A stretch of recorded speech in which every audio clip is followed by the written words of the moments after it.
La table en acajou de la salle de réunion brillait sous un éclairage tamisé, tandis que je regardais ma carrière s'effondrer. Ma sœur Victoria se tenait à la tête de la table, ses mains parfaitement manucurées posées fermement sur la surface, son expression masquant un faux regret. Je suis Méline Carter, et c'était le jour où ma sœur a décidé de me détruire. En tant que nouvelle PDG de Carter Technology, la voix de Victoria résonnait dans le silence stupéfait. Ma première action doit être de traiter les inefficacités au sein de notre équipe de direction. Ses yeux se fixèrent sur les miens, froids et calculateurs. Méline, tes performances en tant que directrice de l'innovation ont été constamment décevantes. Je restais parfaitement immobile, mon visage ne trahissant rien, tandis que 2 décennies de souvenirs défilaient dans mon esprit. Papa, construisant Carter Technologies à partir de rien, nous enseignant à toutes les deux les bases de l'entreprise, nous faisant promettre de toujours protéger son héritage, ensemble. Papa était parti depuis seulement 3 mois, et déjà Victoria rompait cette promesse. Les chiffres ne mentent pas, poursuivit-elle en cliquant sur sa présentation. Ton département R&D n'a produit aucune avancée significative au cours de l'année écoulée. Nos concurrents nous dépassent. Ce que Victoria omettait commodément de mentionner, c'est que j'avais passé cette année à développer quelque chose de révolutionnaire, quelque chose qui pourrait transformer Carter Technology d'une entreprise technologique de taille moyenne en un leader de l'industrie. Mais le prototype était encore dans mon laboratoire privé, attendant le moment parfait pour être dévoilé, un moment qui n'arriverait jamais maintenant. Par conséquent, Victoria redressa son blazer de créateur. Avec effet immédiat, Méline Carter est licenciée de son poste chez Carter Technologies. Les membres du conseil se remuèrent inconfortablement. Certains me connaissaient depuis mon enfance, m'avaient vu grandir dans ces couloirs, mais aucun ne prit la parole. Victoria avait passé des mois à consolider son pouvoir, remplaçant les membres clés par ses propres alliés. « Tu ne peux pas faire ça », dis-je calmement, ma voix stable malgré la rage qui montait en moi. Je possède 30% de cette entreprise. Le sourire de Victoria devint prédateur. En fait, selon le testament de papa, tu possèdes 20%. Le conseil détient 30% et je contrôle les 50% restants. Le vote a déjà eu lieu. Elle fit glisser un document sur la table. Le conseil a accepté de racheter tes parts à la valeur actuelle du marché.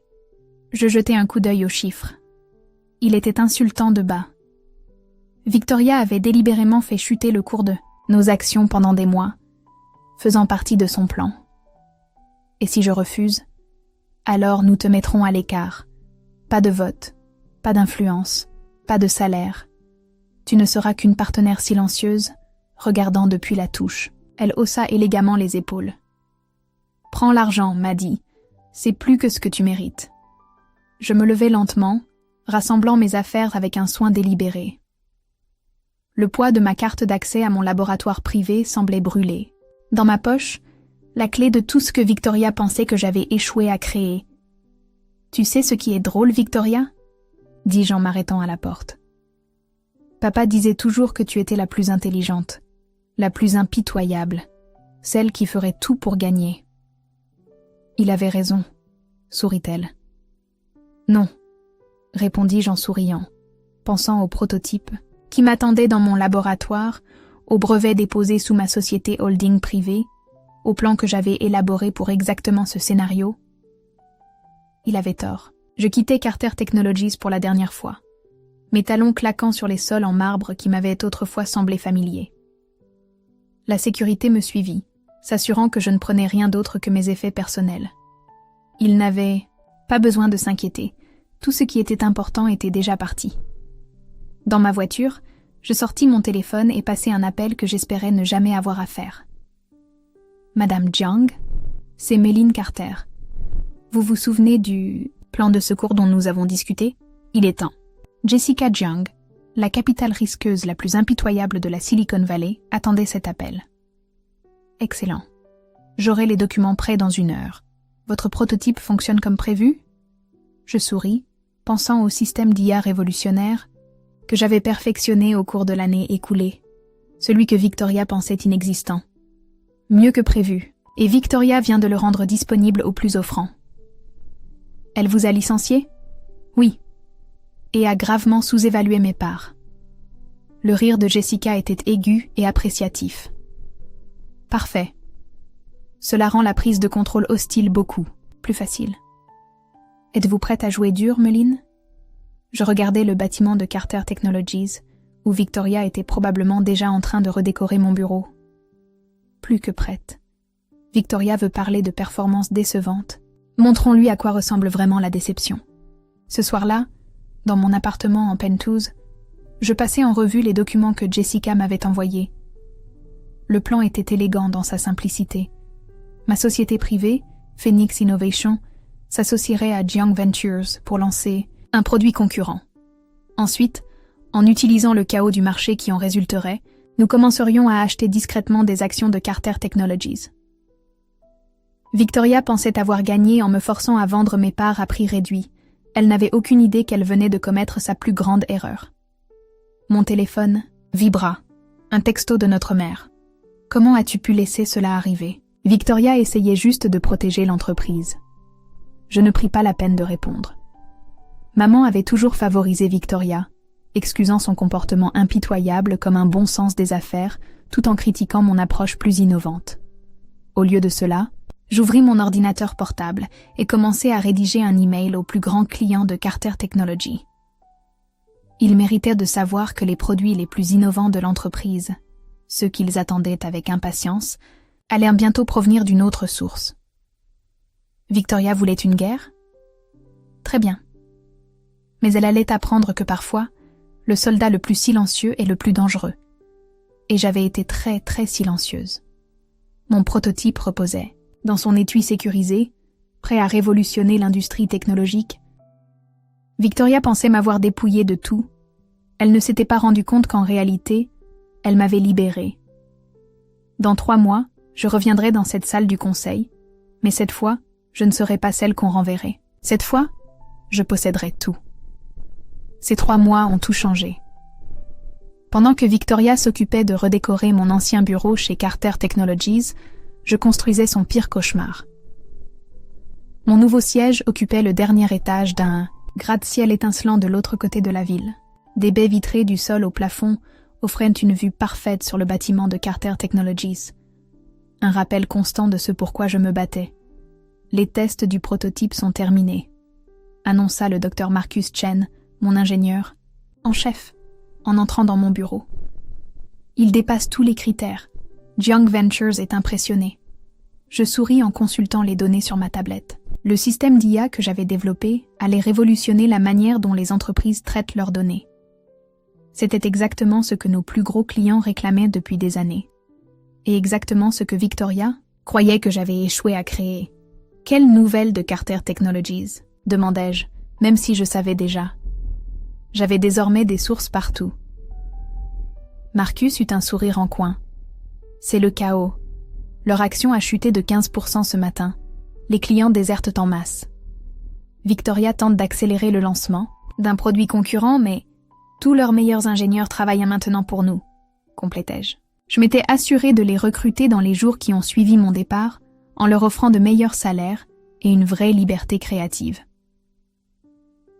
Mon téléphone vibra. Un message de ma mère. Victoria est en difficulté. Le conseil commence à poser des questions.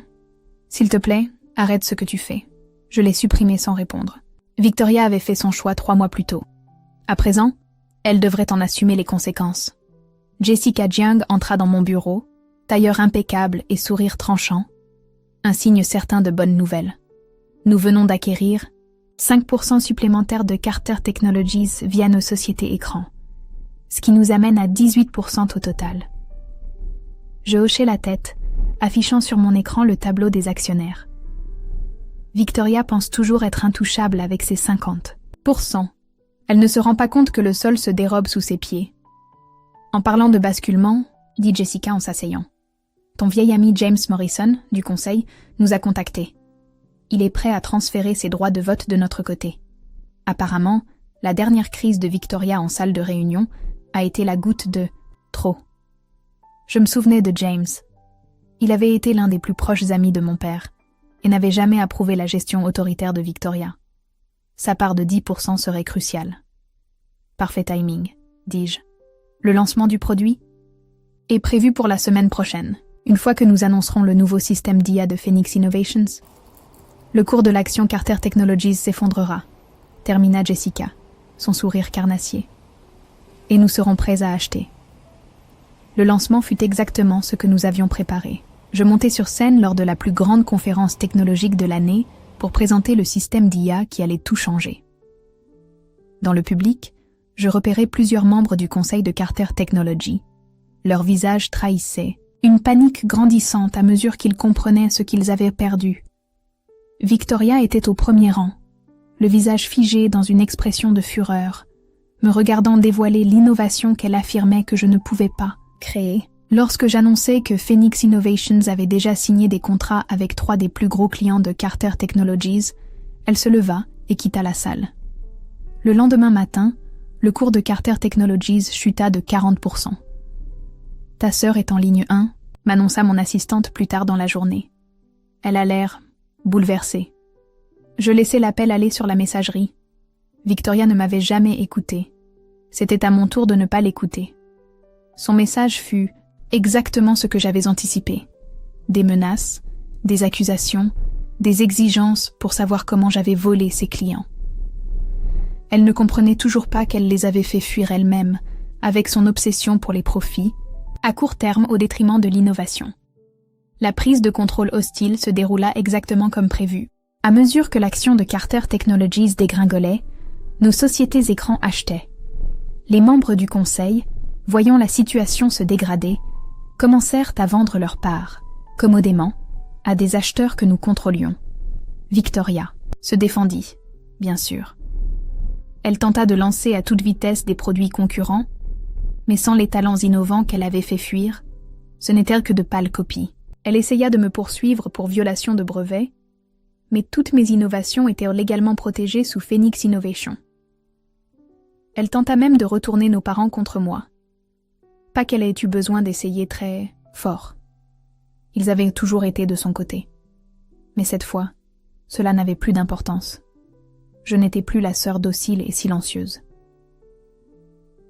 2 semaines avant la réunion finale du conseil, je reçus une visite inattendue. James Morrison se tenait dans mon bureau, l'air à la fois impressionné et légèrement amusé. « Ton père serait fier », dit-il en observant ce que j'avais bâti. « Il disait toujours que tu étais la vraie innovatrice. » Victoria ne l'a jamais compris. Je haussai un sourcil. « Tu es venu me dire que papa m'aurait approuvé ?» Il secoua la tête. « Je suis venu te prévenir. Victoria sait qu'elle perd le contrôle. Elle prépare quelque chose de désespéré pour la réunion du conseil. »« Quel essai ?» répondis-je calmement. « Tout est déjà en place. » James me fixa un moment. « Tu sais, elle a toujours pensé que tu étais la faible, celle qui ne riposterait jamais. » Je souris, repensant à toutes les heures passées en silence à planifier exactement cette issue. C'est là qu'elle a fait sa première erreur. La veille de la réunion du conseil, je me tenais dans mon bureau, contemplant le bâtiment de Carter Technology. Demain, tout allait changer. Mon téléphone vibra une dernière fois. Un message de Victoria. « Peu importe ce que tu prépares, ça ne marchera pas. C'est ma société. » Je ne pris pas la peine de répondre. J'ouvris plutôt mon ordinateur, portable, et passai une dernière fois en revue les chiffres finaux. Par le biais de nos différentes sociétés écrans et des membres alliés du conseil, nous contrôlions désormais 49% de Carter Technologies. Victoria croyait encore que sa participation de 50% la rendait invincible.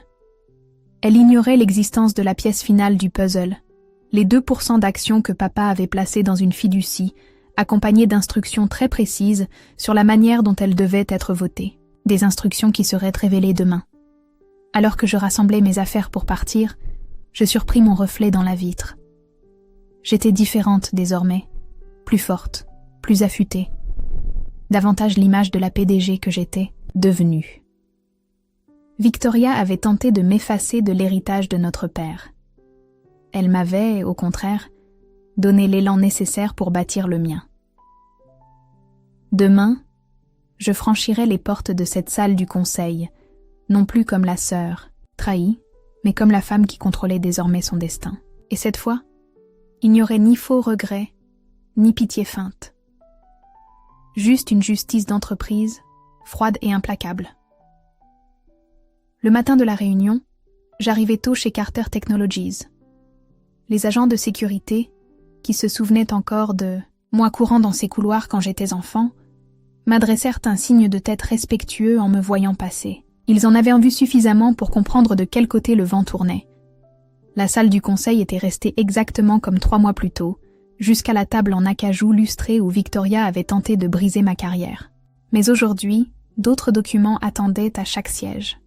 Des documents qui allaient tout bouleverser. Victoria fit irruption à 8h55, son assurance habituelle légèrement ébréchée. Elle hésita un bref instant en me voyant assise, calmement à la table. « Tu n'as rien à faire ici », lança-t-elle d'un ton sec. « C'est une réunion à huis clos. » En réalité, intervint James Morrison depuis sa chaise. Mademoiselle Carter a été officiellement invitée en tant que PDG de Phoenix Innovations. Elle a des affaires importantes à traiter. Les yeux de Victoria se plissèrent en scrutant la pièce.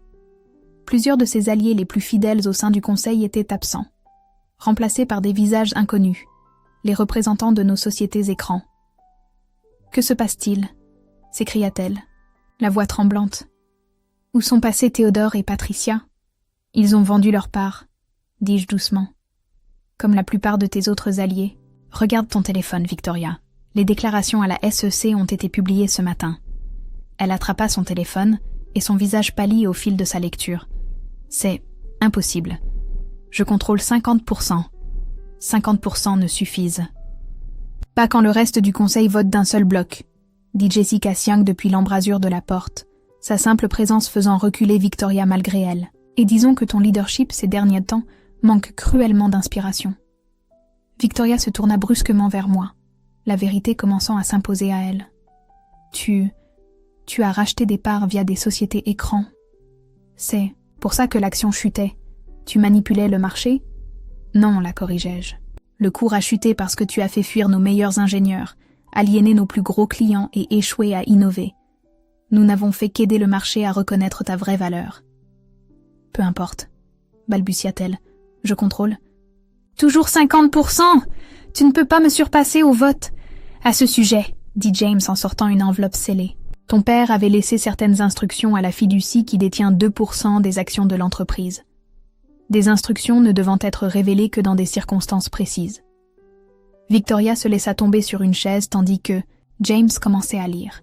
« Dans l'éventualité où l'une de mes filles tenterait d'évincer l'autre de l'entreprise, ces actions devront être votées en faveur de celle qui fera preuve d'innovation véritable et de leadership. » La fiducie a examiné les actes des 2 sœurs, poursuivit James. L'éviction brutale de Méline par Victoria, suivie du lancement réussi d'une technologie de pointe par Méline chez Phoenix Innovations, rend la décision évidente. Je me levai lentement. Les 2% voteront pour moi. En les combinant aux parts que nous avons acquises et aux membres du conseil allié, cela nous donne le contrôle effectif de Carter Technologies. Non, murmura Victoria. Papa n'aurait jamais... Papa savait exactement qui tu étais, répondis-je calmement. Il savait que tu tenterais quelque chose comme ça un jour. C'est pour ça qu'il a laissé une assurance. Premier vote, annonça Jessica, la voix claire. Destitution immédiate de Victoria Carter de son poste de PDG. Vous ne pouvez pas faire ça, s'écria Victoria en bondissant. C'est mon entreprise. Deuxième vote, repris-je comme si elle n'avait rien dit. Approbation de la fusion entre Carter Technologies et Phoenix Innovations, avec Méline Carter en tant que PDG de l'entité fusionnée. « Qui est pour ?» demanda James. Des mains se levèrent tout autour de la table. Victoria les regarda, impuissante, voir son empire s'effondrer. « Les votes sont enregistrés », déclara Jessica officiellement. « Victoria, vous devrez libérer votre bureau d'ici la fin de la journée. Et si je refuse ? Alors je demanderai à la sécurité de vous raccompagner. Exactement comme tu l'as fait pour moi. Il y a 3 mois. » Elle me fixa. Les larmes. De rage aux yeux. « Je suis ta sœur. Tu as cessé de l'être le jour où tu as choisi le pouvoir plutôt que la famille. J'appuyais sur l'interphone. Sécurité, veuillez accompagner Mademoiselle Carter à son bureau pour récupérer ses affaires. Alors que Victoria était conduite hors de la salle, notre mère fit irruption, hors d'elle. Qu'as-tu fait? Comment as-tu pu faire ça à ta sœur? Soutint son regard avec calme. Exactement comme vous deux l'avez fait avec moi. À la différence près que moi, je l'ai fait légalement, éthiquement et en mieux. Au cours de l'année qui suivit, l'entreprise fusionnée prospéra. Ma technologie d'IA révolutionna le secteur, exactement comme je l'avais prévu. Le cours des actions s'envola, les clients revinrent, et l'innovation redevint notre moteur principal. Victoria tenta bien sûr de riposter. Elle lança des poursuites judiciaires, fit fuiter des histoires dans la presse, essaya même de créer une entreprise concurrente. Mais sans le nom ou l'argent de papa pour la soutenir, elle découvrit à quel point il est difficile de réussir uniquement par le mérite. Nos parents prirent naturellement son parti. Les dîners de fête devinrent un souvenir lointain. Mais cela ne me dérangeait pas. J'avais construit ma propre famille à présent. Une équipe de brillants innovateurs qui valorisèrent la création plus que la destruction. Un an jour pour jour après la reprise de l'entreprise, j'étais assise dans mon bureau, le même où Victoria avait autrefois régné. Une silhouette familière apparut dans l'encadrement de la porte. Mademoiselle Carter, mon assistant avait l'air incertain. Votre sœur est ici. Victoria se tenait derrière lui, différente, plus humble. Les vêtements de luxe et le maquillage impeccable avaient disparu, remplacés par une version plus simple, plus authentique, de ma sœur. « On peut parler ?» demanda-t-elle doucement. Je l'observai un instant, puis hochai la tête et refermai la porte. Elle s'assit en face de moi, jouant nerveusement avec son sac à main. J'ai beaucoup réfléchi cette année, à papa, à l'entreprise, à ce que tu as construit pendant que moi je m'acharnais à te démolir. Et tu avais raison sur toute la ligne. Elle inspira profondément. Je voulais tellement contrôler l'héritage de papa que j'en ai oublié ce que cet héritage signifiait vraiment. Innover, créer, bâtir quelque chose de significatif. Je m'adossai à mon fauteuil, attendant. Je ne demande pas à récupérer mon poste, poursuivit-elle. Je ne le mérite pas. Mais j'ai développé quelques idées, de petites choses. Rien à voir avec ton système d'IA, mais c'est à moi. Et c'est honnête. Elle sortit un dossier et le fit glisser sur mon bureau. Je ne demande ni argent, ni soutien. Je voulais juste que tu sois la première à le voir. Je pris la proposition et la parcourus attentivement. C'était bon. Vraiment bon. Une solution technologique simple pour les petites entreprises locales. Le genre de choses qui pouvaient aider des gens concrets. Tu as fait ça toute seule? Elle acquiesça, sans raccourci, sans profiter du nom de papa. Juste moi, apprenant à coder dans mon appartement, essayant de construire quelque chose de réel. Je restais silencieuse un long moment, repensant à toutes les fois où j'avais espéré que ma sœur comprenne enfin ce que signifiait réellement innover. Il y a un programme d'incubation pour petites entreprises qui démarre le mois prochain, dis-je enfin. Indépendant de Carter Technologies. Mais j'y suis, mentor à l'occasion. Soumets ta proposition. Si elle est acceptée, tu recevras un financement de démarrage et un accompagnement. Vraiment? Une lueur d'espoir passa dans ses yeux. À une condition, dis-je en levant un doigt. Tu dois le mériter. Pas de traitement de faveur. Aucun lien familial. Juste ton idée et ta capacité à travailler. Elle se leva, redressant les épaules. C'est tout ce que je demande. Une vraie chance de faire mes preuves. Alors qu'elle se dirigeait vers la porte, je l'interpellai. Victoria, elle s'arrêta. Papa serait fier. Pas de ce qui s'est passé avant, mais de ce que tu essaies de faire maintenant. Un petit sourire apparut sur ses lèvres. Pas ce rictus prédateur dont je me souvenais, mais quelque chose de plus sincère. Merci, m'a dit, mais je crois qu'il serait encore plus fier de toi. Après son départ, je restai un moment debout à la fenêtre, contemplant la ville où nos rêves prenaient forme. Victoria avait dû tout perdre pour comprendre ce que signifiait vraiment réussir. Et moi, j'avais dû perdre ma place dans la famille pour trouver ma vraie force. Parfois, la meilleure des revanches ne consiste pas à détruire son ennemi. C'est de bâtir quelque chose d'assez grandiose pour qu'il doive changer, juste pour pouvoir suivre. Et parfois, si on a de la chance, ce changement crée quelque chose de mieux que la revanche. Il crée la compréhension. Quant à moi, je gardais toujours la plaque au nom de papa sur mon bureau, juste à côté de la mienne. Un rappel que les héritages ne s'héritent pas. Ils se construisent. Une innovation à la fois, et je ne faisais que commencer.